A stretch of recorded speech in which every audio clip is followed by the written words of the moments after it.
Hemos desconectado ya los móviles, ¿no? Bueno, pues bienvenidos todos a esta conferencia. Para mí es un gusto y un placer poder presentar al maestro Denko Mesa.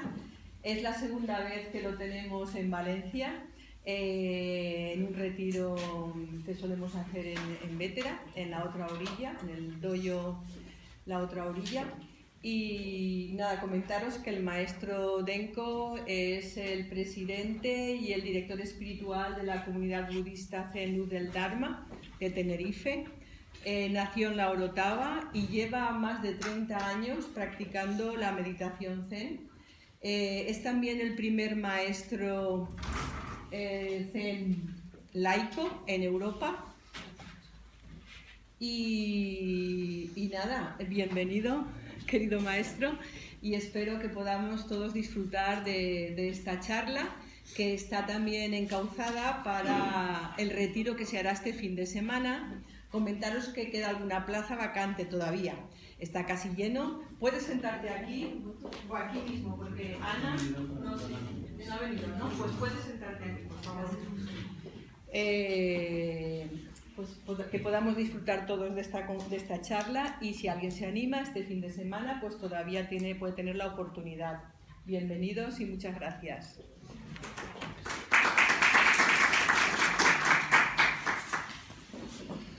Bueno, buenas noches a todas y a todos. ¿Qué tal si cerramos los ojos 3 minutos? ¿Sí? Venga, vamos a hacerlo fácil, porque esto del arte de la atención, de lo que quiero hablar hoy, es fácil. Vamos a dejarnos sentir un poquitito adentro, tomando contacto con la postura, con la sala, con el resto de los practicantes que hacemos juntos hoy un mismo corazón.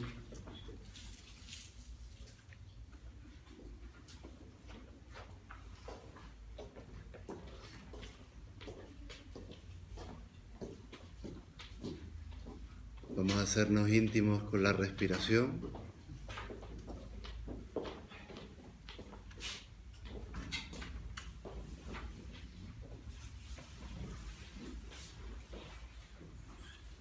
Y tratamos de dejarnos envolver por la luz de la presencia.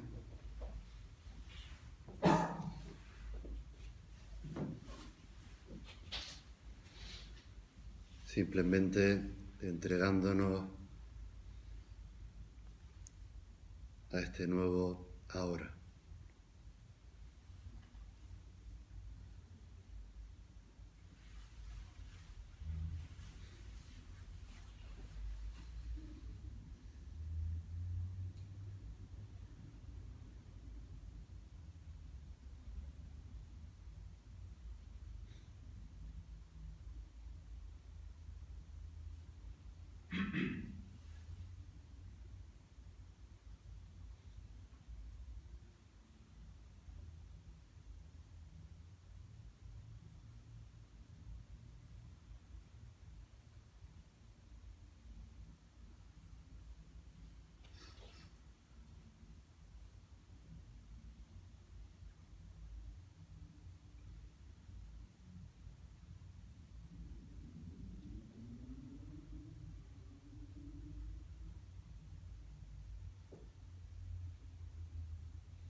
bien, muchas gracias. Esta es la esencia de lo que quiero hablar esta tarde. Hemos titulado la conferencia El arte de la atención. Y en primer lugar, les agradezco a todos la presencia esta tarde y la acogida en Valencia. Como dijo mi querida Ampar, soy de Tenerife, se notará enseguida al hablar. Y Pepe, te quiero agradecer públicamente todo el cariño que le estás poniendo al asunto, ¿no? Todas estas cosas son de Pepe, ¿no? Las decoraciones, los tancas, el ejercicio de los carteles, todo el amor que le está poniendo. De verdad que te lo quiero agradecer públicamente. Es la segunda vez que nos encontramos, ¿no? Y este fin de semana es un fin de semana hermoso para nosotros. Llevamos, en mi caso, 30 y pico años caminando, y tú que tienes un par de telediarios más, pues algo más en la práctica, ¿no? Y bueno, compartimos este camino y el espíritu nos está reuniendo, así que este fin de semana he venido para practicar y compartir este camino milenario, hoy con una conferencia. Mañana abriremos por la tarde el dojo Zen de la otra orilla, que es donde tiene Pepe su sangha y la práctica, ¿no? Para, digamos, prepararnos para el retiro de meditación que vamos a hacer sábado y domingo, ¿no? Si alguien quisiera más información, pues al final habla con Pepe o con Ampar, ¿sí? Yo quiero agradecer también tu presencia y ten en cuenta que mi práctica yo me entrego un 20 y tú un 100. Esa es la diferencia. Mi entrega al Dharma es un 20 y es completamente entregado a la vida. Eso es importante. Muchas gracias. Muchas gracias A ti, Pepe. por estar por aquí con nosotros. Y a ti también, Ampar. Te quiero agradecer públicamente que me abras también tu tierra, ¿no? Y me alegra mucho. En Ampar tenemos también una relación espiritual cercana y estamos juntos, eso, como proyectando y abriendo la comunidad Luz del Dharma, que empieza a ser también escuchada en Península a través de un maestro canario. O sea que en eso estamos. Bueno, como les digo, este fin de semana vamos a compartir un acercamiento vivencial, quizá para mí lo más importante, pero hay apartados para que sea también un conocimiento intelectual o conceptual de qué es esto de la tradición budista, porque si como occidentales, que somos herederos de una nueva estética, una nueva forma de proceder, no entendemos por qué lo hacemos de esta determinada manera, si no encontramos esa relación entre el fondo y la forma, pues vamos a automatizar las vías religiosas o espirituales, y esta concretamente de la tradición Zen tiene ya una estela milenaria. Hablamos de 2600 años. Y pues en este caso los maestros o las maestras, los practicantes occidentales, tenemos la responsabilidad de actualizarla, ¿no? Sin perder la esencia de este legado, ¿no? Ese es el compromiso, ¿no? El Zen es una de las principales escuelas de esta tradición que acabo de citar. Y concretamente esta noche yo quiero incidir en la importancia que tiene el sostenimiento de la atención consciente en todo, ¿no? En la práctica meditativa, que es un reflejo de nuestra práctica diaria, ¿no? Entonces, todas las tradiciones espirituales hacen lo que creamos nosotros hace un ratito, ¿no? O sea, cultivar la quietud, adentrarnos en el espacio del silencio y abrirnos a mirar, ¿no? O sea, hacer un trabajo indagatorio son las claves de de este hermoso camino del darse cuenta. Yo lo llamo así, ¿no? De hecho, es el título de mi segundo libro, ¿no? El viejo arte de darse cuenta, ¿no? Eso es meditar, ¿no? Aprender a darte cuenta a través del sostenimiento práctico, vivencial, teórico incluso, de lo que es el fundamento de la atención. En este sentido, el budismo es el arte, ¿no?, de la conciencia despierta. Es una vía contemplativa que invita a la meditadora, al practicante, a adentrarse en diferentes paisajes, ¿no? Y bueno, ¿y cuáles, no? Está el paisaje del cuerpo, está el paisaje del corazón, del mundo emocional, está el terreno de la mente, ¿no?, que nos lleva de aquí para allá tantas veces, y está la fuente, ¿no?, del espíritu, ¿no? Entonces, descubrir la verdad de lo que somos y clarificar la naturaleza de cualquier fenómeno, ese es el objetivo de la práctica de la meditación. O sea que hay un propósito a la hora de sentarte a reconocerte en la totalidad de lo que tú eres. ¿Qué pasa? Que para poder conseguir esa respuesta anhelada, porque todos queremos conocernos mejor, ¿no?, para sentirnos mejor, no sé si están de acuerdo, ¿no? Para tú poder conseguir sentirte bien, el arte de la atención te invita a que practiques la desidentificación. ¿De qué me tengo que desidentificar? De la imagen a la que estás adherido o adherida. La imagen que te has creado de quien tú eres. Porque eso no eres. Eso es mentira. Nos la colaron y hace muchísimo tiempo, pues por la media de edad que tenemos ya 25, ¿no? Estamos ahí a cuestas, ¿no?, con esa autoimagen generada, ficticia, a través de las cuales el cuerpo, la emoción, la mente y el espíritu transitan por diferentes paisajes. Entonces, nosotros no somos lo que nos creemos ser. Y el budismo promociona el arte del despertar de esa imagen ficticia. ¿Qué ocurre cuando una persona se acerca a la práctica meditativa? Porque no les voy a preguntar qué hacen aquí hoy, ¿no?, cuál es la motivación para venir.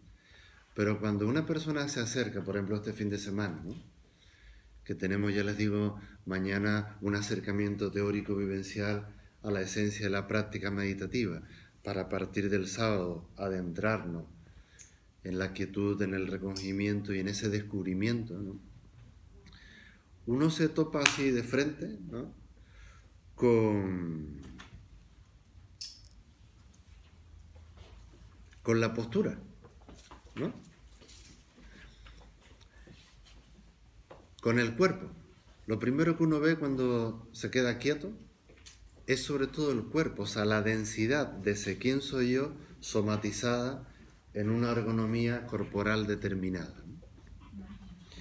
Entonces, claro, ya son muchos años trabajando con grupos, con retiros, con introducciones y tal. Al principio el meditador no sabe muy bien cómo estabilizarse, ¿no? Es una palabra muy importante. ¿Cómo dejar de pelearte con la postura, ¿no? Porque puedes estar sentado en una silla, depende del nivel de comodidad que quieran. ¿Me entienden, no? Vale. Porque ya verán que hay todo tipo de justificaciones para adentrarse en ese terreno del descubrimiento del quién soy yo, ¿no?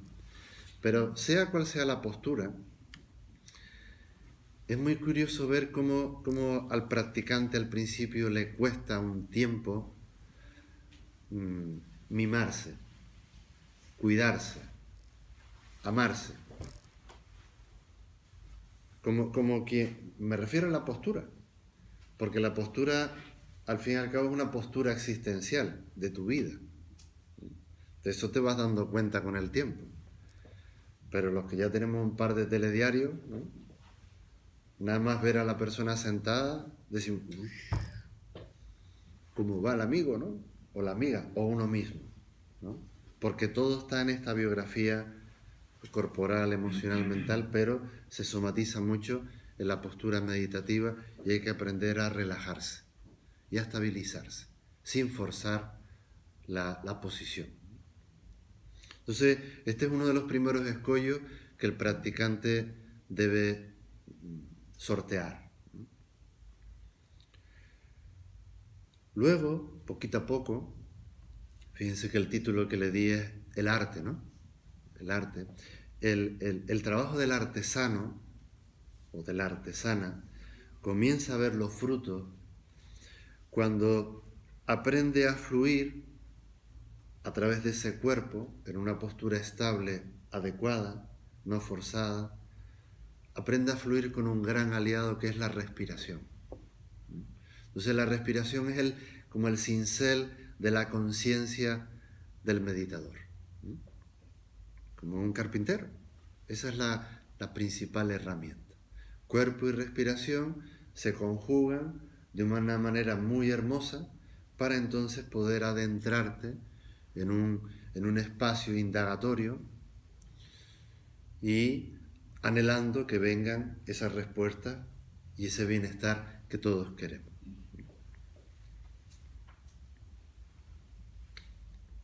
A esto que acabo de decir hay que añadirle paciencia. ¿Sí? Tenemos que ser francos, no es porque se lleven esta pastillita que Pepe se la regala hoy y la enciende y dice, uy, ya me iluminé. Eso así no funciona. Me iluminé significa me di cuenta, ¿no? El arte de la atención requiere mimo, requiere muchas dosis homeopáticas de esa perseverancia continuada, ¿no?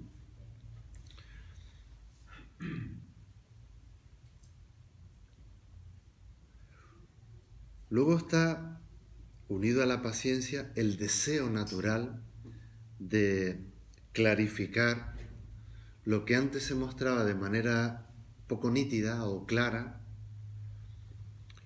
que te vaya viniendo esa verdadera comprensión de quién tú eres, lo dije al principio de la enseñanza, y cuál es la naturaleza de todo lo que se presenta delante de nosotros. ¿Se han quedado con las bases? Una postura correcta, una respiración adecuada, una actitud indagatoria dulce y paciente de abrirte a la experiencia. A esto se lo va llamando el arte de la atención o contemplar sin manipular.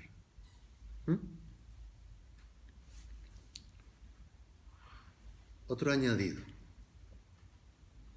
Lo que les estoy contando es pura experiencia. Es decir, te toca. Si quieres, puedes, pero te toca. A mí no me vengas con rollo de, oye maestro, que esto no funciona. Yo te diré, a ver, ¿cómo va con la postura? ¿Qué tal con la respiración? ¿Cuánto hay de paciencia en ti? ¿Cuánto de generoso está tu corazón y tu mente abriéndose a la experiencia? Y no desesperarte, porque los resultados vienen con la práctica. No cuando aquí te dice, esto no funciona. Me voy con los del Padre Ruth, por ejemplo. Pues claro, ¿no? Este hombre, mira la vibración que tiene aquí, encontró su propia metodología, su propia didáctica, y hay muchísimos caminos, ¿no?, que tienen su pedagogía de la conciencia, y casi todos, digamos, utilizaríamos este vocabulario básico del que les estoy hablando, este arte. Entonces, que entiendan que esto es una vivencia personal y que no se la puedes pedir al vecino, es importante.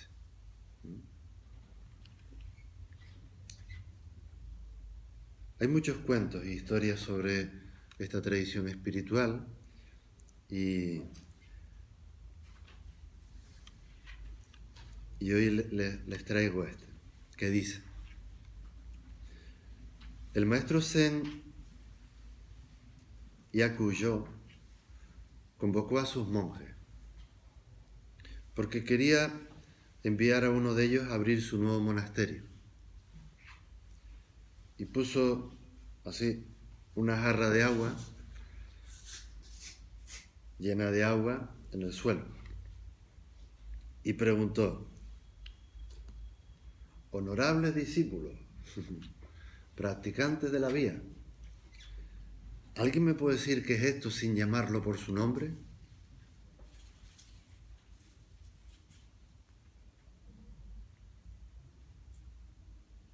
El monje jefe, o sea, el más listorro, ¿no?, que quería coger ya el negocio, ¿no?, respondió inmediatamente: maestro, no puede decirse que eso sea un sueco. Un sueco con Z, no canaria, un sueco de esos de los zapatos japoneses. Silencio, ¿no? Y otro, ¿no? Ah, no, maestro, tampoco es un estanque, porque no puede ser transportado.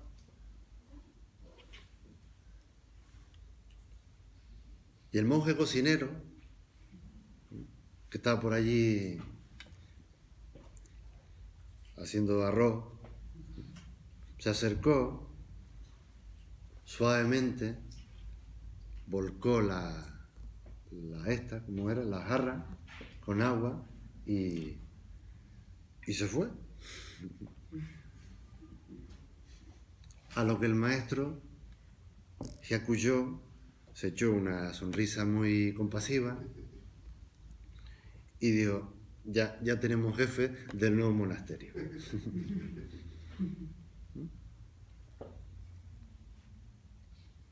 Pues son ustedes los que tienen que tirar el agua, que es de donde venía, de lo de que el Zen es una pura experiencia. Esto funciona así. Si hay gente fuera, ¿la dejamos entrar? ¿O hay está? otra conferencia. Ah, hay otra, pues nada. Si nos llaman, No dejamos entrar. Muy bien, Juan. Entonces esto funciona así, que meditación tras meditación, la meditación en japonés se llama Zazen,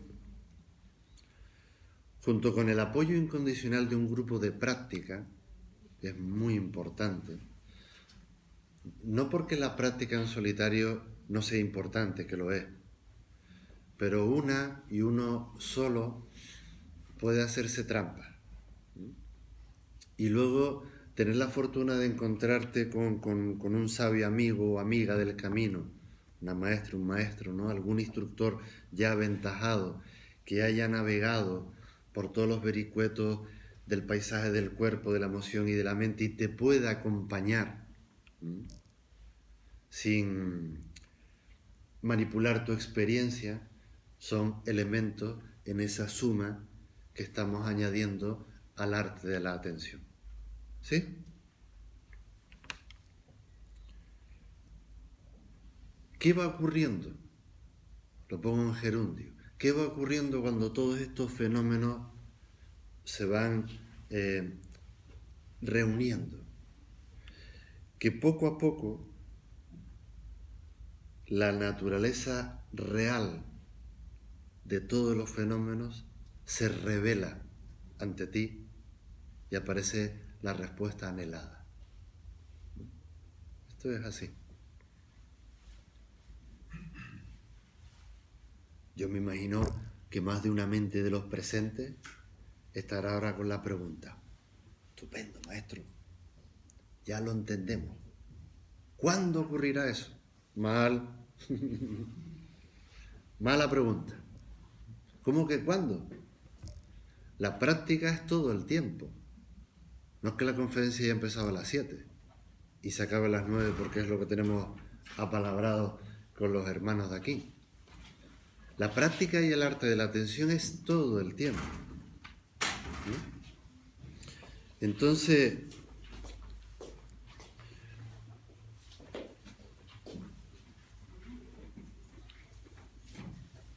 cuando dejas de querer incorporar mentalmente la práctica de la atención a tu vida, la cosa funciona. ¿Lo repito? ¿No estaban atentos o qué?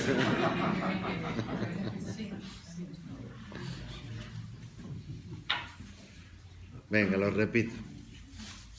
Cuando dejas de querer incorporar mentalmente la práctica de la atención en tu vida, la cosa funciona.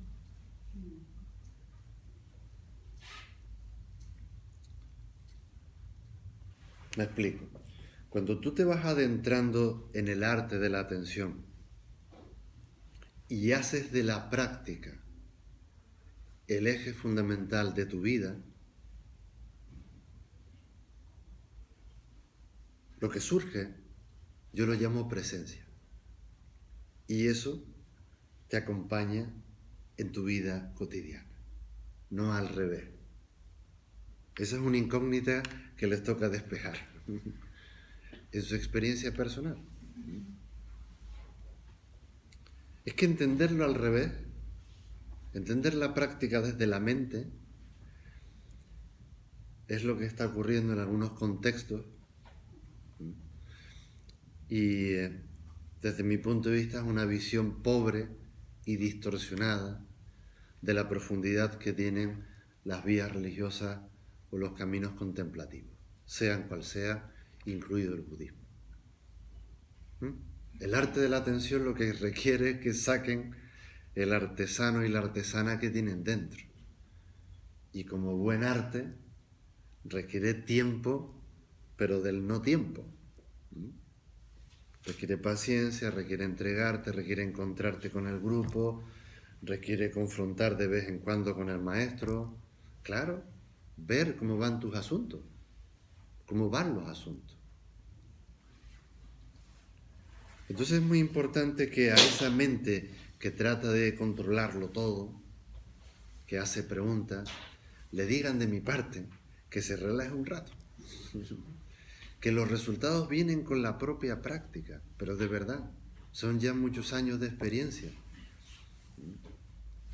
Pero en mi caso personal, que fue el bypass ese que nos dimos Pepe y yo, ¿no? En este caso, son muchos años en los que el compromiso es real.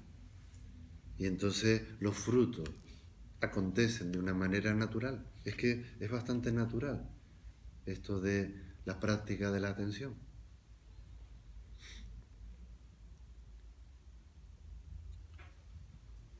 Nosotros somos sabios por naturaleza, todo, pero no nos damos cuenta. Entonces nos convertimos en ignorantes. Y los ignorantes somos los que manipulamos siempre la experiencia. Es al revés, es ser uno con la experiencia. Hay un maestro japonés que me gusta mucho, se llama Wanpo. Tiene un libro que se llama La mente única y él dice al respecto de lo que estoy verbalizando. Los sabios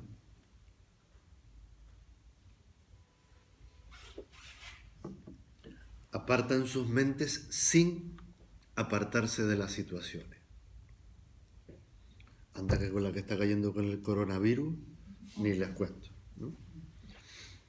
Por el contrario, los necios apartan las situaciones sin apartarse de sus estados de ánimo. ¿Se entiende? O sea, que están completamente embebidos en esa ilusión de la identidad, en esa fantasía de la naturaleza de todo lo que está aconteciendo, sin ver de verdad cuál es el gran asunto. Eso es lo que se revela cuando uno se entrega al arte de la atención. Otra pregunta. A los maestros les gusta hacer preguntas.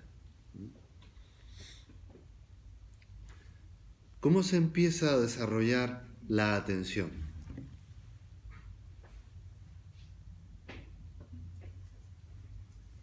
Porque para nosotros el primero que levantó el asunto fue Siddhartha, ¿no? Un ser humano igual que nosotros, digamos, es nuestro principal referente en este arte atencional, ¿no? Y él lo expresó muy bonito, ¿no? Y muy sencillo, pero tiene una profundidad enorme. Entonces él dice, claro, uno empieza a practicar la atención dando un primer paso. Y les invito a que simplemente lo reflexionen. Y es, la vida nos duele. Le pueden poner atención a eso si quieren. La vida duele. Duele. En segundo lugar, en este desarrollo cognitivo, nos podríamos preguntar con honestidad cuál es la causa de este desasosiego, ¿verdad? Es para que puedan enfocar la atención, porque todos tienen esa capacidad. Estaría bien que lo enfocaran ahí. Y claro, dice, bueno, Denko, es que yo pongo ahí, la vida me duele y no sé cuál es la causa, entonces ¿qué hago? Pues ponerte a currar. Habrá que investigar, pero por lo menos ya tenemos el marco cognitivo adecuado. La vida duele, hay una serie de causas, ¿no? Y yo lo que quiero es encontrar cuál es la raíz de ese malestar que yo siento. Porque aquí cada uno se ocupa de lo suyo, ¿no? Que lo dijimos hace un rato. ¿Por qué? Porque a cada uno le hace feliz o infeliz su relación con lo que está aconteciendo. Entonces, de esta forma, la persona se da cuenta de que al estar desarrollando la práctica de la atención, poniendo en orden todos los niveles del ser, poco a poco se va clarificando el sentido de eso que tú llamas tu existencia. Y poco a poco se va viendo embebido o bendecida o bendecido por lo que les dije antes, que yo llamo el estado de presencia. Ese estado aporta muchísima lucidez y una clara comprensión de cualquier asunto.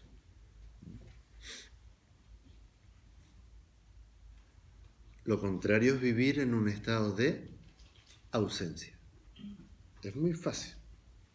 Si usted practica adecuadamente la atención, vivirá en un estado de presencia. Si usted sigue haciéndose el loco, jiji, jaja, todo está bien, y vives de manera automatizada y robotizada, léase ausencia, el resultado es la vida es dolor. Y no tengo ni idea de cuáles son las causas que originan este malestar. ¿Se entiende esto? Esta es la esencia del budismo. Entonces, es como si decidiéramos vivir tontamente, enajenados, en lugar de vivir lúcidos y despiertos. ¿No? ¿Les hago otra pregunta? Dígame que sí. ¿Ustedes qué están eligiendo? La repito. ¿Tú qué eliges? ¿Tú qué estás eligiendo? ¿Presencia o ausencia en tu vida? Ah, pues vámonos, ven. Está todo iluminado aquí, ¿ya? Ah, ¿la vida no les duele? Claro. Ojalá apostáramos todos, los presentes y el universo entero, por vivirnos desde la sabiduría de la presencia. Esa es la gran responsabilidad que tenemos todos los seres humanos. Pero nos encanta las palabras, la fantasía, los libros, las conferencias. ¿Todavía hay plaza para el retiro? Claro, tienen que valorar qué están eligiendo. ¿Con quién compartes tu existencia corporal, tu plano emocional, tu discurso mental, tu apertura espiritual? ¿Cómo estás gestionando el tiempo, tus recursos económicos, tu relación con la Madre Tierra? ¿En qué estás invirtiendo el tiempo, si es que existe? ¿Con quién, cuándo y cómo? Esas son preguntas. Un practicante que desarrolla el arte de la atención está todo el rato preguntándose: ¿qué pasa, colega? ¿De qué va? ¿Cómo estás? ¿Qué es esto? Todo el rato. ¿Por qué? Porque sé que todo lo que sucede en mi vida depende de mi percepción. No sé si están de acuerdo. Es una ley universal. Es que lo que acontece, que aparentemente para todos podría ser un mismo acto, cada uno de los diferentes personajes que estamos hoy en la sala lo está interpretando de manera distinta. Lógico, porque cada cual venimos con nuestro propio andamiaje, de nuestra cultura, biografía, programas conductuales, psicológicos, educativos, etcétera, etcétera. ¿Qué pasa? Que esos programas no somos nosotros. Y estamos demasiado adheridos a ese funcionamiento en estado de ausencia. Y por eso la vida duele. ¿Van bien? ¿Van entendiendo el mensaje? Al final podemos hacer un poquito de diálogo. Una de las riquezas que aporta el arte de la atención, ese trabajo tan bonito del meditador y de la meditadora, es que el practicante no cambia la experiencia. No cambia la experiencia. Se hace más consciente de lo que está sucediendo. Y eso es muy diferente. Porque antes dije que meditar es tener la capacidad de contemplar, abrirte a la experiencia con una estabilidad, lo dije al principio, con una respiración que te permite fluir en esa experiencia que está siempre cambiante, pero no haces nada. Simplemente la observas y la dejas pasar. Eso se llama contemplación, es ver sin manipular la experiencia. Claro, la mente en estado de ausencia u ordinaria estará taladrando, diciéndote: eso que dice el maestro, seguro que no funciona. ¿Ya? ¿Seguro que están enrollándose por ahí? Pues es que ni siquiera han tenido la experiencia, ¿no? Para permitir que el resultado llegue con esa simple contemplación no manipuladora. Esto es muy importante. Aunque hay un objetivo claro en la práctica, que es sentirme mejor y no mal, para cambiar la percepción no tienes que hacer nada, salvo quedarte quietito, conectar con el silencio y dejarte arropar por la experiencia. Y poquito a poco irán viniendo chispas de comprensión, de lucidez y de sabiduría, pero no pertenecen al lenguaje de lo ordinario.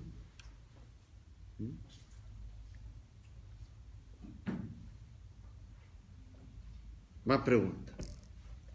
¿Cómo se consigue este tono así existencial del que estoy hablando?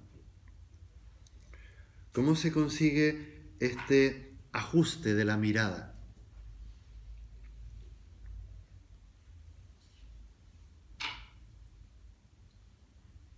¿Quieren saberlo?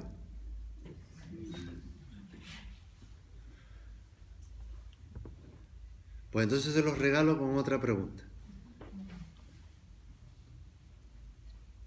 ¿Quieren practicarlo?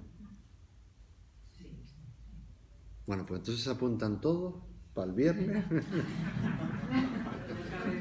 No cabemos. No. Bueno. La pregunta es seria, ¿vale? Claro que es muy fácil decir sí, yo quiero, pero yo estoy hablando con gente adulta, no con mis alumnos de primero bachillerato. Yo soy profesor de lengua castellana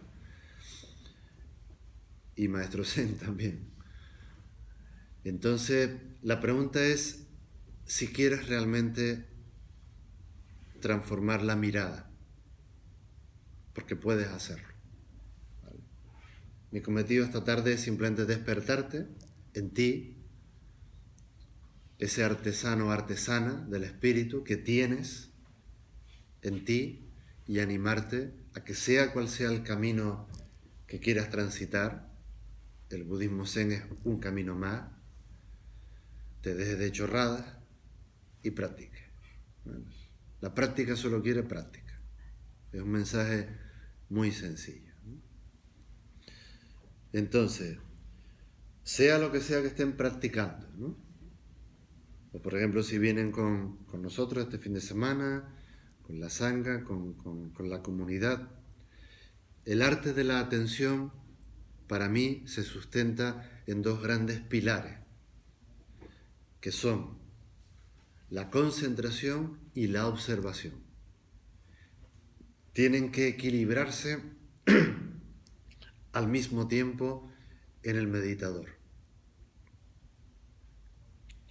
Me explico, ¿no? Todos tenemos la capacidad de focalizar la mirada, o sea, dirigirla hacia una dirección que yo elijo y que me permito unificarme para que no haya distracción. Eso es lo que llamo concentración. Si se entiende, es una pista para que indaguen a través de la práctica ahí. Y a eso hay que sumarle la apertura a la experiencia. Eso sería ya aprender a observar, focalizar y abrir. Entonces, para que esta experiencia no dual se dé en el desarrollo del arte de la atención, nosotros enseñamos que hay una serie de soportes para desarrollar la práctica meditativa. Por ejemplo, 1, la puntualidad. 2, la conexión con la respiración. 3, ropaje sobrio. Y hay un montón de recursos, ¿no?, que sostienen ese estado de alerta justa, como lo llamó el maestro Keisan Jokin, un maestro del siglo XIV, ¿no? La postura correcta, ¿no?, también es muy importante. No hacerse daño, no confundir la focalización con la fijación excesiva sobre el acontecimiento. Yo a eso lo llamo fijación. No es lo mismo. Con la concentración siempre fluye, nada te dispersa, pero tú estás todo el rato eligiendo dónde llevar tu estado de atención y abierto a la experiencia. Abierto a la experiencia significa contemplar, ¿no? Es una palabra que estoy repitiendo mucho. Todo lo que sucede, y ustedes son un suceso, todos, yo también, siempre tiene un triple movimiento. Surge, se desarrolla y te dice chao. Desidentificarte de ese proceso es una de las claves para ser feliz y no sentir la vida como un dolor innecesario que en el budismo lo llamamos sufrimiento, que no es real, salvo en tu mente. En tu mente en estado de ausencia. En tu mente en estado de presencia, la vida duele. ¿Se entiende esto? Es difícil decir eso a un niño que está muriendo de hambre, ¿no? No sé. No sé. Me parece difícil a mí decir eso, ¿no? ¿Decirle qué? Que es solamente una cuestión de percepción. Sí, hombre, la situación que usted pone es muy difícil. Aquí estamos un público, bueno, tenemos mucha suerte de estar aquí. Vamos a regresar a casa, vamos a cenar, vamos a dormir tranquilamente. Vamos a ver, cada aspecto de la vida hay que contextualizarlo, ¿no? O sea, tiro a dar y me quedé así diciendo, bueno, aparte que todavía no ha acabado.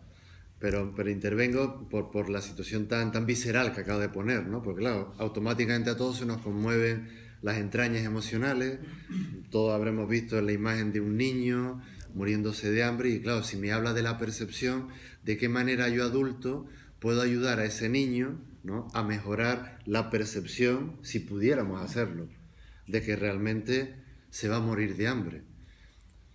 Aquí entraríamos en otra conferencia. Entraríamos en el concepto vida-muerte, ¿vale?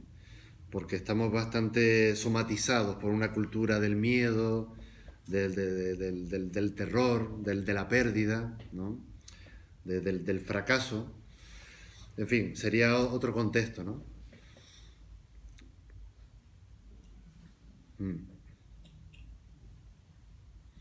Pero seguramente desde un estado de presencia se lo podría acompañar a ese duro proceso que él está viviendo, ¿no?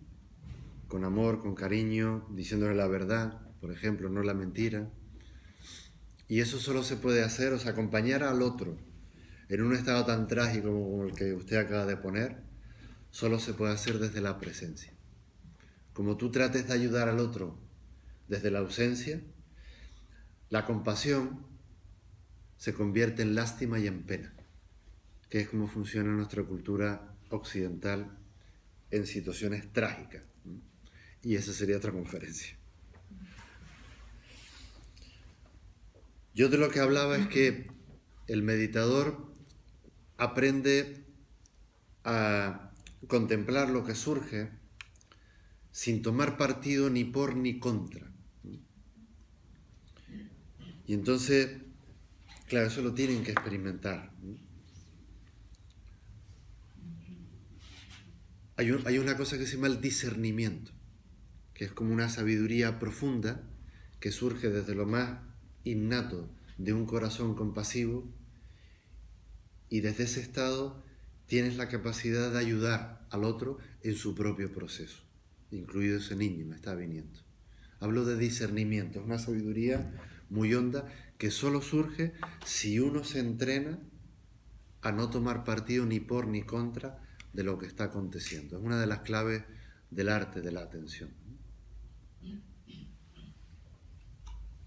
El problema es, como dije antes, que nos solemos mover a través de patrones y programas que tratan de definirlo. Un meditador observa esos patrones y aprende a desidentificarse de aquellos que realmente no te nutren, porque hay otros que sí. ¿Cuáles son los que te nutren? Eso solamente lo sabes tú. Aquellos que te hacen sentirte bien. Los que te hacen sentirte mal o más de lo necesario, sería conveniente que los dejaras partir. Y eso es un proceso que requiere práctica y paciencia.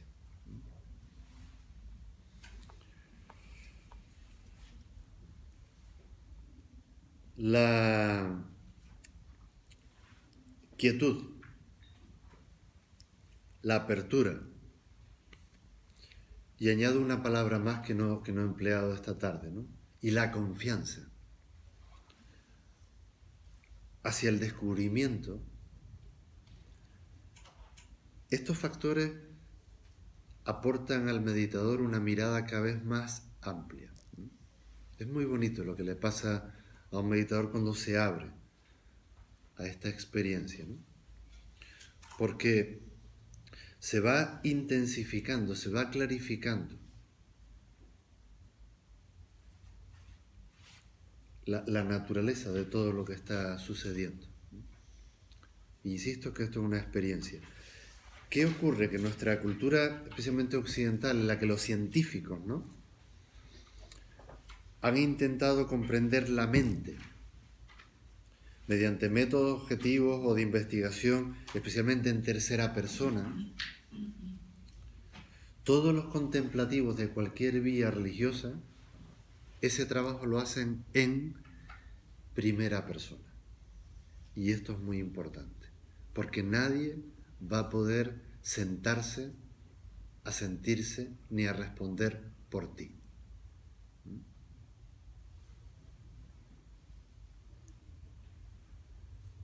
Hay un texto fundamental de esta tradición budista y del Zen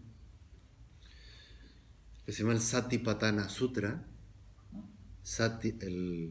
El texto que reúne los fundamentos de la atención en castellano, Satipatthana. Y en ese texto, que debería ser como el cuaderno de bitácora para cualquier meditador, se incide en que este arte de la atención se enfoca en 4 aspectos, ¿no? Y un meditador va profundizando en estos aspectos, ¿no?, que los quiero explicar así. Está la actividad corporal, especialmente se presta atención a las diferentes posturas físicas a la hora de meditar, sentado, caminando, de pie y acostado. Se presta atención a la actividad sensorial, agradable, desagradable, neutro, básicamente, y toda la información que viene de ahí. Se observa también el trabajo emocional. Hay 3 grandes terrenos para trabajar aquí: la avidez, el rechazo y la ignorancia o la gran ilusión. E incluso se atiende a la actividad mental, toda la actividad mental, conceptual, expectativas, juicios, categorías, memoria, etcétera, etcétera. En otras palabras, el arte de la atención presta su mirada a la respuesta motora, corporal, a la captación a través de los sentidos, gusto, olfato, tacto, ¿sí? Cómo se transmiten esos estímulos hasta el cerebro. Y por último, cómo procesa el individuo esta información, así como la imagen resultante de este proceso. Esto es el arte de la atención. Estas enseñanzas que acabo de esbozar llevan siendo impartidas por todos los linajes, por todas las tradiciones, en este caso del budismo, hace 2600 años, hasta llegar a Vétera, a Valencia. Entonces es bonito porque es muy profundo, aparentemente sencillo, pero esto lo que requiere es todo de mí, entregarme por completo a cambiar una mirada encorsetada que me hace dolerme más de lo necesario y tratar de ajustarme para sentirme y sentirnos un poco mejor. Ese es el enfoque de la práctica, ¿no?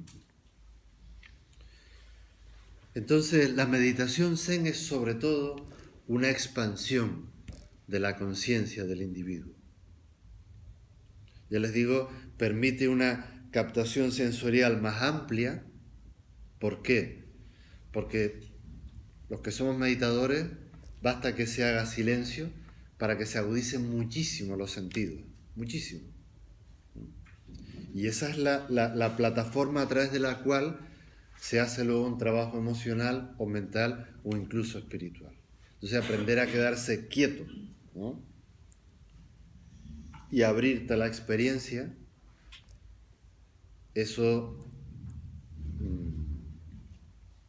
va más allá de simplemente, por ejemplo, como dicen los neurocientíficos, del lóbulo frontal, que es donde se desarrolla sobre todo la actividad del yo consciente,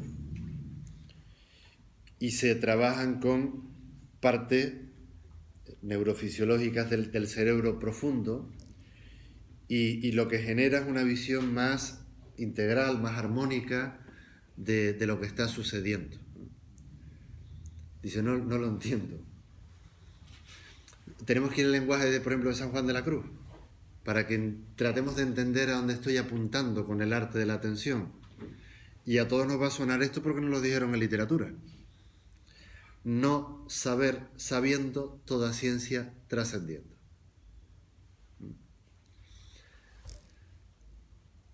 Una de las facultades que tiene un meditador, una meditadora cuando practica el arte de la atención es a pensar sin pensar al mismo tiempo. Eso es muy paradójico, pero es a través de ahí, lo sabemos todos los educadores, de donde surge lo que se llama el pensamiento divergente. Es muy creativo, muy lúcido y muy oportuno. Esto sería lo que yo llamo la presencia.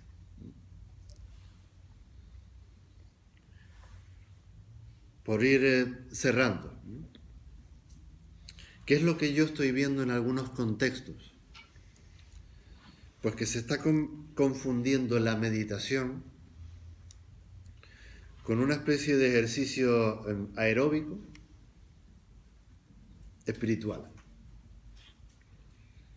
con una vestimenta, con un horario semanal, con una costumbre o con una moda New Age. La meditación o el arte del silencio, de la atención, del recogimiento, de la apertura, como lo queramos llamar, no es ni un horario, ni una moda, ni siquiera una postura. Es volver a conectar de verdad con el fondo de tu ser, ¿no? Resonar con tu corazón, que es el de todo, ¿no? Que es el de todo.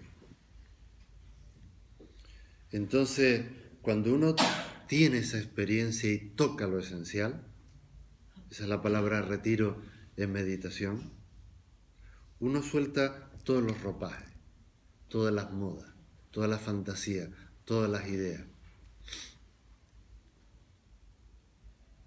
Porque tenemos un problema, se lo comentaba al principio a Pepe de pasada. Cuando estas tradiciones milenarias, vivas, caen en manos de egos ausentes, las encerramos dentro de unas cajas que se llaman instituciones. ¿Me expreso claro? La tradición está viva, la institución está muerta. Entonces, sigamos cultivando, cuidando, mimando, amando, compartiendo un arte tan bonito como el de la atención, porque es una facultad que nos regala el universo a cada instante. Entonces, asumamos esa responsabilidad si queremos. Por eso les pregunté hace un rato, ¿tú quieres? Entonces este arte, en la antigua China, se conjugaba con un doble equilibrio. Mantener y soltar, mantener y soltar, mantener y soltar. ¿Ustedes qué creen que hay que soltar a esta altura ya de la conferencia? ¿Qué hay que soltar?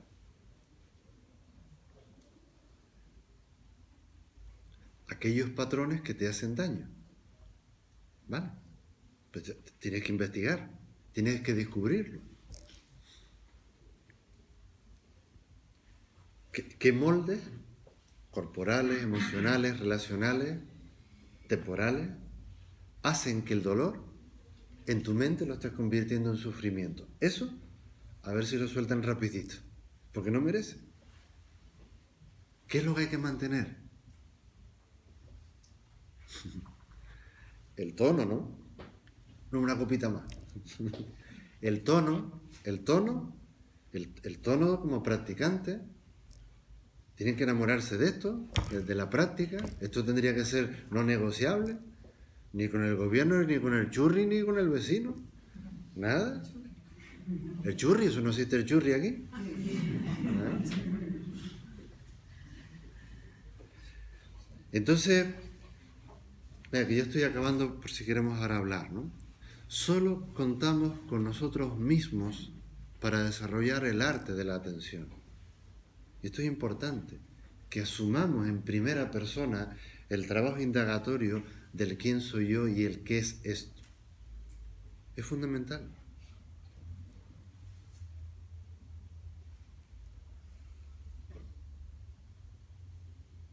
Yo, por la experiencia, simplemente le digo que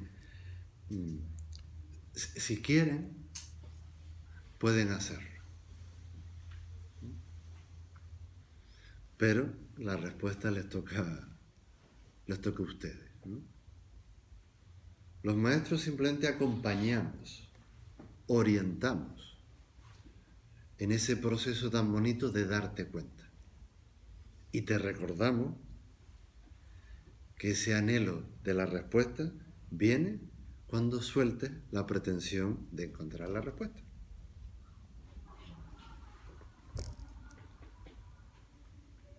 ¿Ya acabé?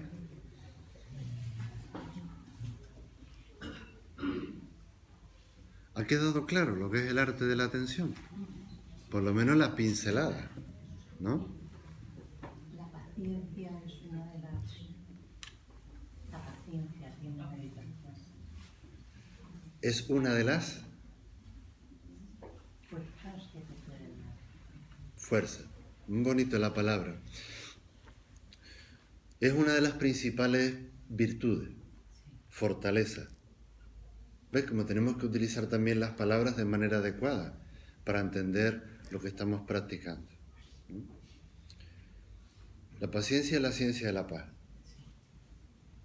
Y la paciencia tiene un gran aliado. Se llama respiración. El que pierde la paciencia, ¿qué le pasa? Se ahoga, ¿no? Y se enfada, ¿no? Cuando perdemos la paciencia, esto hay que ponerlo en primera persona. ¿Qué nos pasa? Porque suelo emitir un pensamiento que no hace falta que le pegue un tiro a alguien, lo puedes matar simplemente con pensarlo, ¿no? Puedes tener un acto físico violento también, sería la ira. Claro, el que pierde la paciencia, ¿no? ¿Cómo llevan ustedes la hernia de eso? ¿No? ¿Qué tal la acidez? ¿Cómo lo llevan? ¿No? Yo he tenido mucha acidez, no hoy, en mi vida, porque yo he sido de los que me trago mucho, ¿no? Ese ha sido uno de mis programas, que poquito a poco estoy soltando, ¿eh?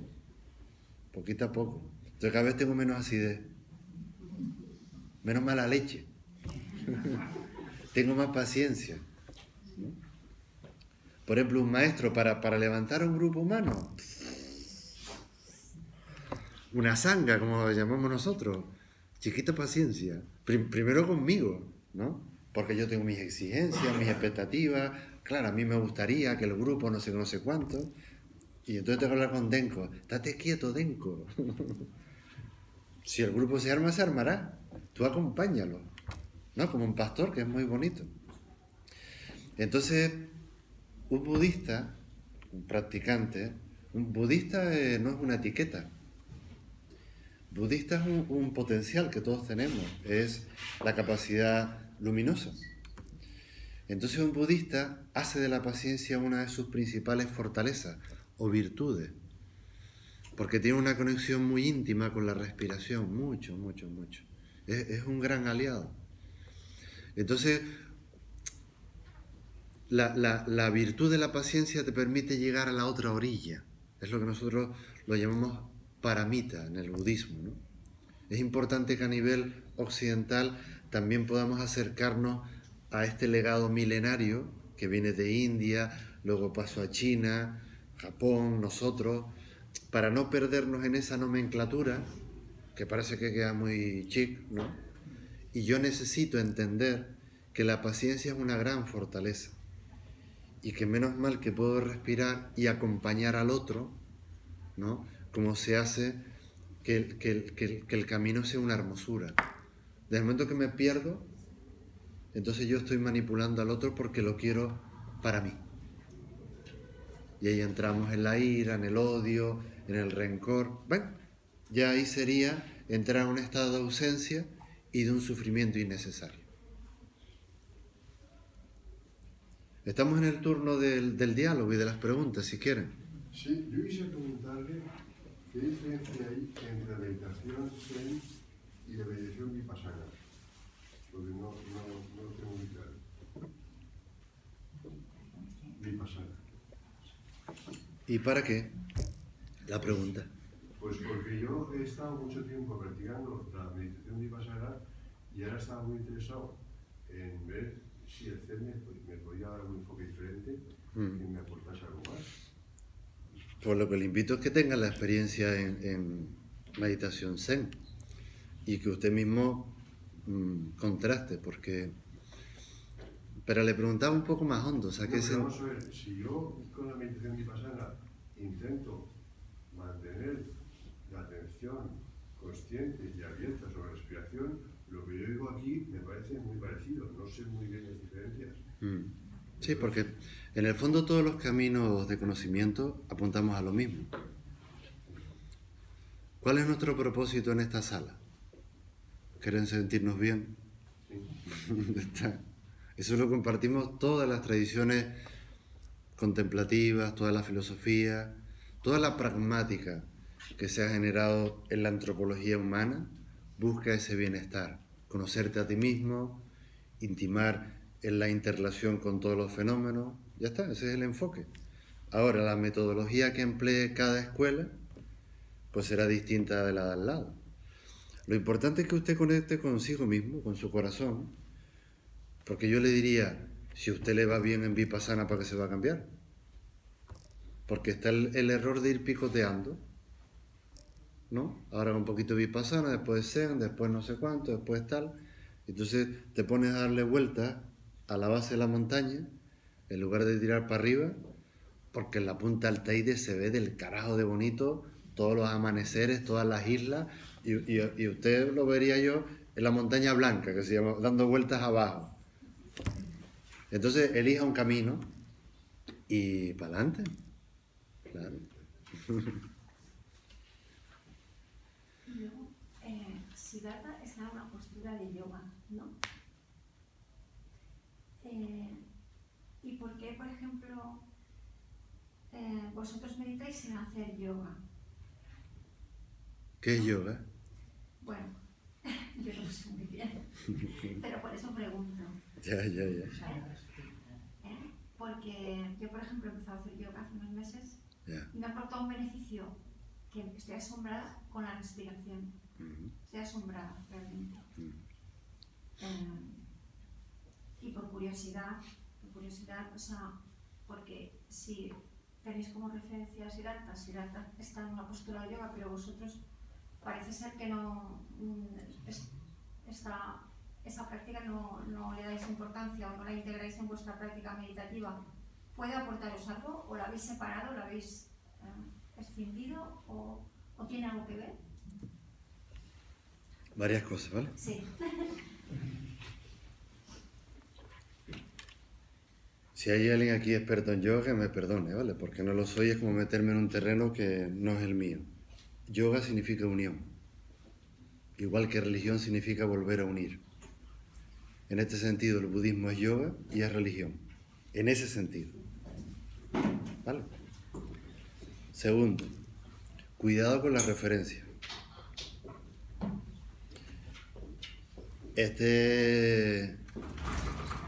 Bueno, eso es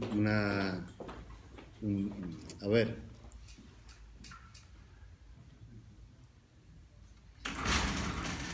En el budismo no caemos en los terrenos resbaladizos de la creencia, que es una adhesión infantil muy primigenia, en la que tú depositas la confianza hacia un ser superior a ti, imagínese, el maestro o el maestro.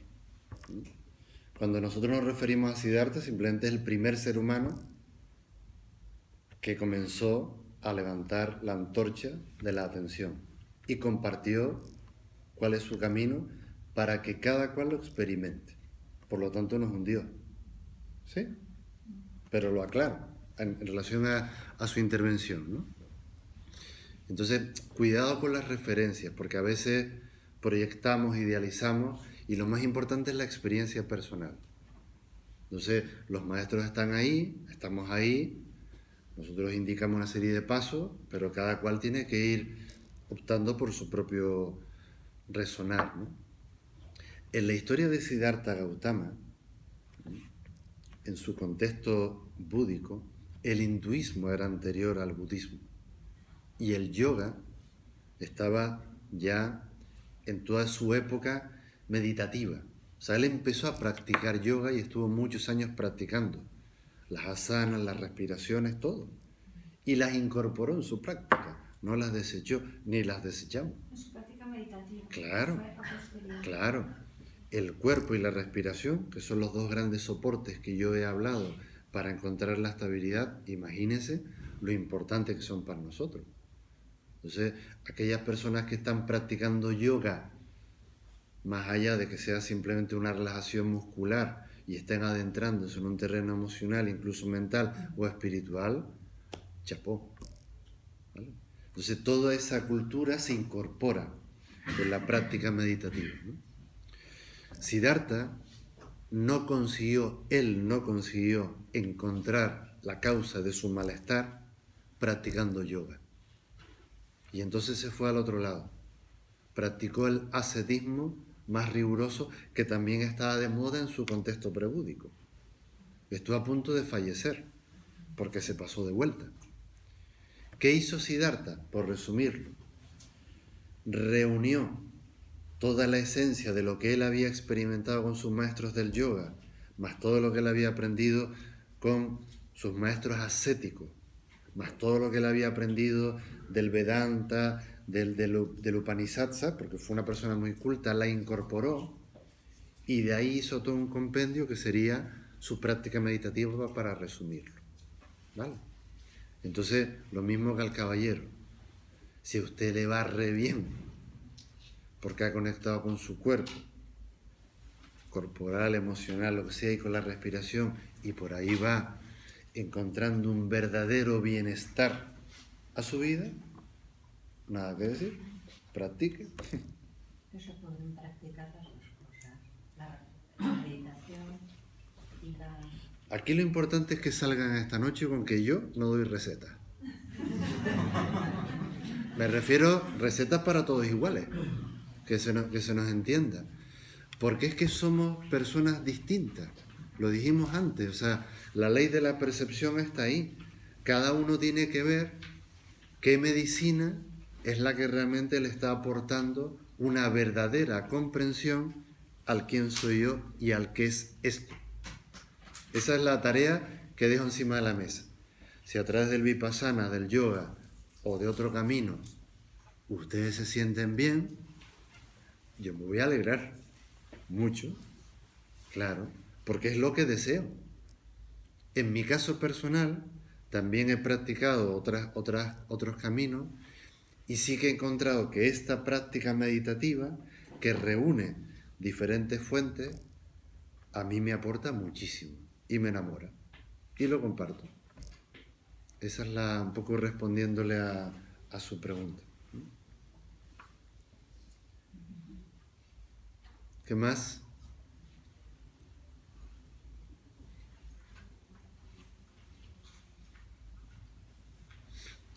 Sí, yo quería preguntarle, que ha comentado usted que es bueno tener un maestro o una maestra para la meditación.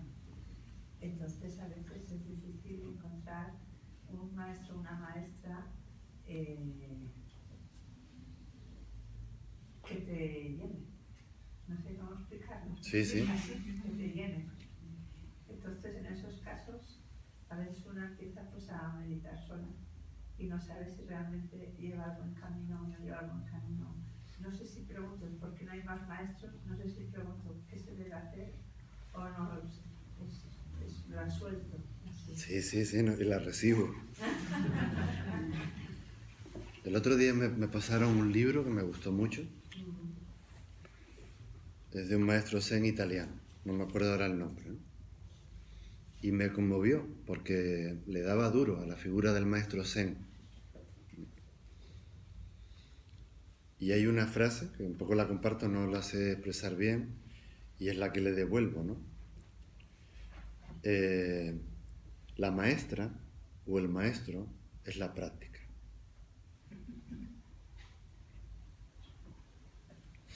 ¿Está claro eso? Parece que estoy atentando contra mi propio tejado, no, lo tengo clarísimo. Si usted encuentra, por ejemplo, un vínculo real para usted con la práctica meditativa del Zen y conecta ahí con lo que es esa práctica, tarde o temprano la propia práctica la va a llevar a abrirse al contacto con algún maestro o maestra de esta tradición. Y hay muchísimo. Entonces, claro, dice, ¿y cuál? Pregúntele a la práctica. Porque luego el maestro aparece, o la maestra, ¿vale? Dice, ¿y cuál es? Pues voy a buscar en internet. A ver. Como estamos a golpe de clic, ¿no? Aparece. Y dice, ¿y cómo sé yo que es él o ella? Lo mismo, que te lo diga tu corazón. Y dice, bueno, pero es que, ¿qué es la práctica sino una pura experiencia de despertarte y de abandonarte? Entonces, usted se entrega. Claro, dice, bueno, pues, resulta que viene tal maestro, el maestro Denko. Bueno, pues, experimente con nosotros este fin de semana, si quiere. Es que hay un montón de ofertas. Entonces, el problema es picotear, pero mientras encontramos, pues habrá que buscar, ¿no? Pero tenga en cuenta que la práctica ya es su maestra, entonces ya se puede relajar, ¿no? Es importante tener en cuenta que hay un peligro y es caer en la autorreferencia. Y no, como el maestro me dijo que ya yo soy mi maestra, entonces, ¿me entiendes? Entonces, cuidado con el terreno este, ¿no? Porque uno solo se hace muchas trampas, que lo dije antes. Entonces, encontrar a un amigo de bien, una amiga de bien, es un regalo. Es un regalo. Entonces, ¿cómo va a saber usted que, por ejemplo, yo puedo ser su maestro? No lo sabemos hasta que no practiquemos juntos y nos sintamos a través de la práctica, que significa desnudarnos.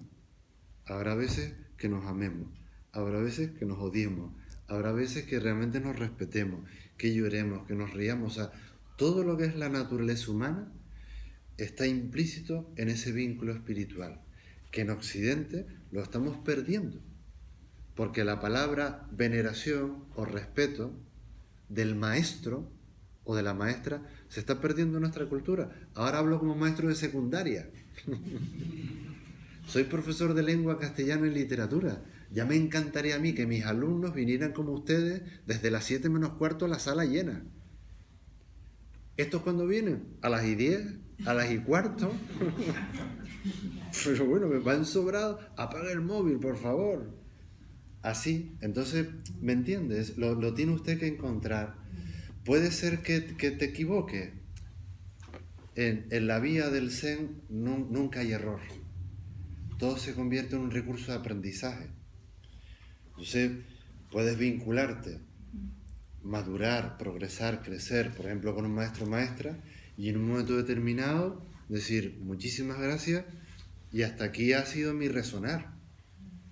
Porque es una relación de amor, que no de apego. Ese es otro terreno. ¿Me sigue? Entonces, va por ahí, yo se lo digo de corazón.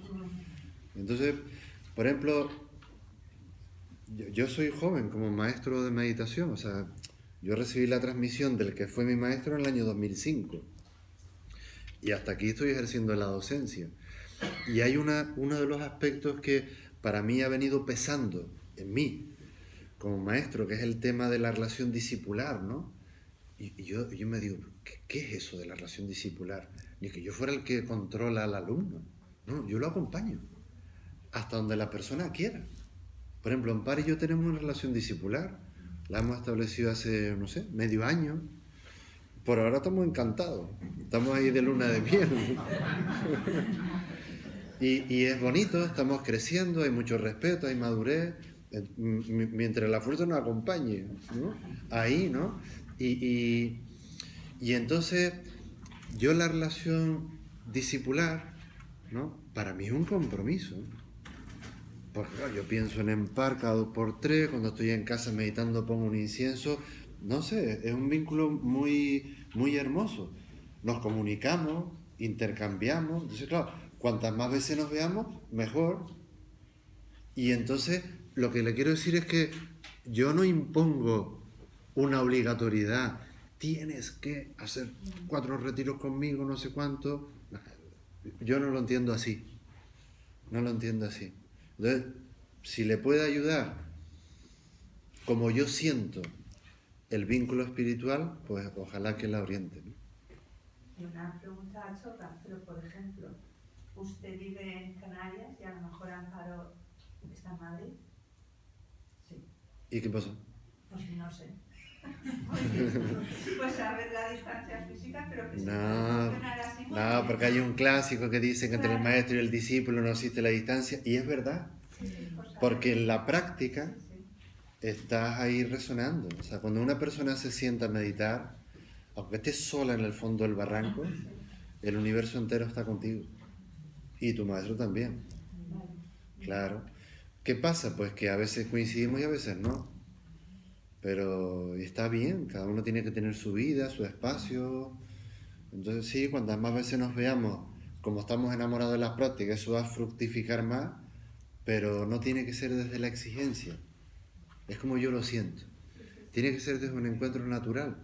Y desde el compromiso, en este caso, del practicante.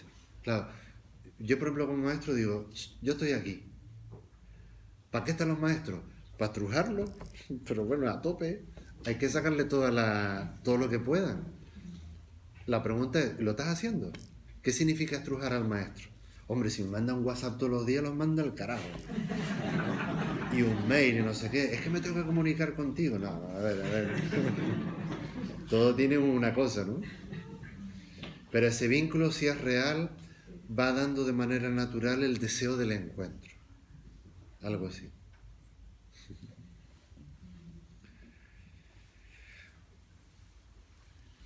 Una, dos. Yo estaba pensando en lo de las trampas. Lo de las trampas que nos podemos hacer nosotros mismos. Yo normalmente se hacerlo en casa solo y siempre que puedo intento hacerlo con la sangha. Y muchas veces pues hago o intento forzar un poco la máquina para poder acudir con la sangha cuando a lo mejor las circunstancias pues no son demasiado proclives, ¿no? A ello. Pero eso de las trampas que nos podemos hacer nosotros mismos no consigo ver lo que pretende que veamos. Entonces era, si me puedes poner un poco de luz ahí, ¿qué tipo de trampas nos podemos hacer cuando practicamos solo? Para usted una. Para usted, una sola trampa. Soltar el autocastigo.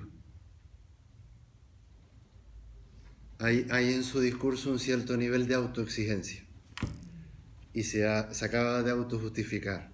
Uy, pobrecito yo, me cago en la leche, yo practicando, mira que me doy caña, no sé cuánto, pero no la dan trampa. ¿Cómo me pueden ayudar? Relájate. Esa es una concreta, ¿vale? La práctica del Zen tiene que ser un encuentro amoroso con tu verdadero ser. Si eso lo tocas, de manera natural te va a salir el anhelo de querer encontrarte con un grupo estable, de querer participar en un retiro, porque te lo pide. Pero para eso hay que relajarse.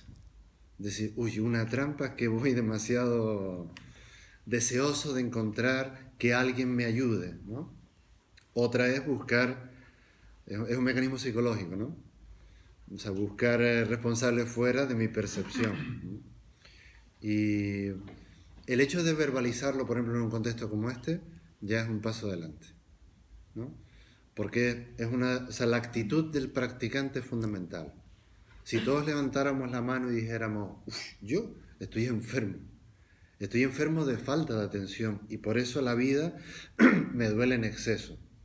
Solamente levantar la mano y reconocerme como falto de atención y dispuesto a mejorar, wow, ya tienen las puertas de los cielos abiertas. Ahora hay que echarle paciencia, perseverar, pedir ayuda de vez en cuando, pero bajar el nivel de crispación de no puedo.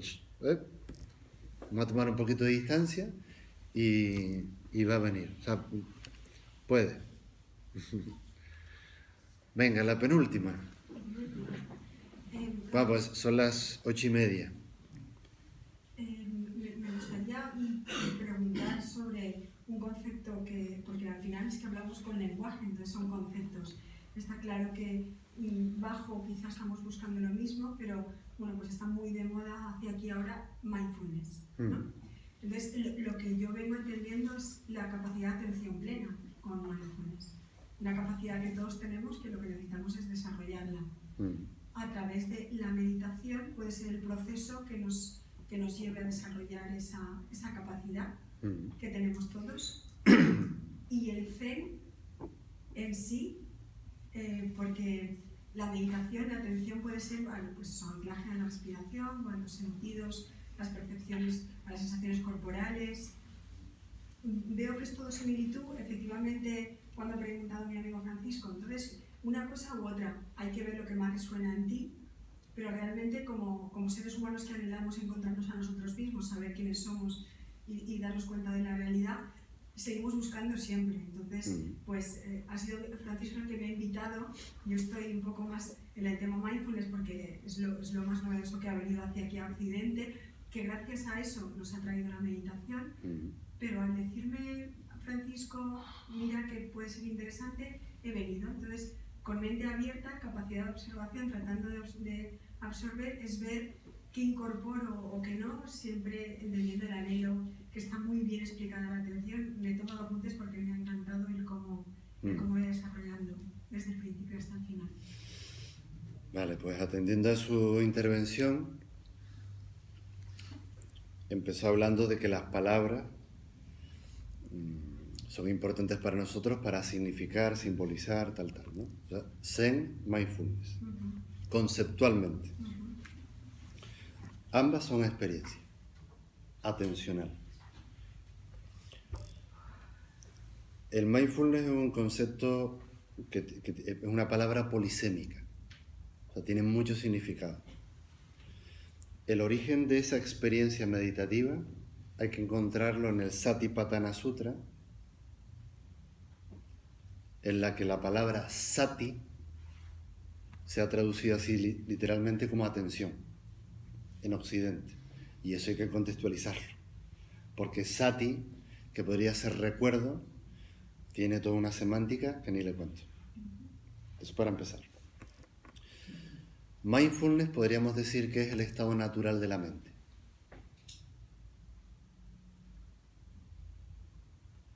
Y Zen es el estado natural de la mente. ¿Vale? Entonces, aquí no habría diferencia conceptual, ¿no? Claro, si esto es una experiencia meditativa, pues encontramos diferencias entre el actual mindfulness en algunos contextos y el Zen. Porque el Zen está adscrito, digamos, a un marco filosófico, religioso, espiritual, ético, en los que el mindfulness en algunos contextos está recogiendo la herencia de esa tradición y en otros no. Por ejemplo, yo como profesor de secundaria practico mindfulness en segundo de bachillerato, pero ni se me ocurriría entrar vestido de maestro zen para hablar de meditación zen a los pibes de segundo bachillerato. ¿Ves la diferencia? Entonces, claro, pues bienvenido el mindfulness, ¿no?, en Occidente, porque viene de las fuentes contemplativas, ¿no? Y, claro, depende de quién utilice esta herramienta, ¿no?, pues encontrarás un resultado determinado. Me refiero con mindfulness. Entonces, mindfulness está dando muy buenos resultados a nivel psicológico, terapéutico, educativo, empresarial, no lo sé, claro, militar, claro, depende. Voy a darle un curso de mindfulness a los soldados de la guerra tal para que desarrollen plenamente la atención plena y al disparar le revienten los sesos, vamos, sin dejar ninguna bala perdida. Mindfulness, si lo descontextualizamos. Entonces, que sería un debate largo, ¿no? Yo soy uno de los ponentes del máster universitario de Zaragoza, ¿no?, con Campayo. Entonces, con Campayo me uno una relación de amistad y espiritual de largo tiempo y siento que es una persona muy coherente con lo que él está ofreciendo, porque es un máster universitario de mindfulness muy bien contextualizado.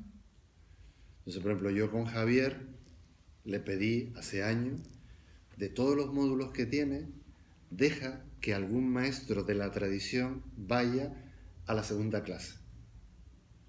Y entonces, en este caso, yo llevo los 3 últimos años, la segunda clase la doy yo. ¿Qué explico en la segunda clase? Mindfulness desde la tradición original del budismo. Y explico el Satipatthana. Y a partir de aquí les va a venir un montón de ponentes. El psicólogo, el neurocientífico, y está bien, el educativo. Entonces, esa es la fortaleza que está teniendo ahora mismo la irrupción de ese estado natural de la mente, si entendemos mindfulness así. Me encantaría que se creara un marco ético que no tiene por qué estar adscrito a ninguna religión o espiritualidad para que el desarrollo de la atención consciente plena tenga una coherencia. Porque no en todos los contextos yo lo estoy viendo, ¿no? Y hay personas muy serias trabajando a través del mindfulness y no tienen que ver con las tradiciones espirituales. Pero yo les veo coherencia, y hay otros que no, que son la New Age esa de la que hablé hace un rato.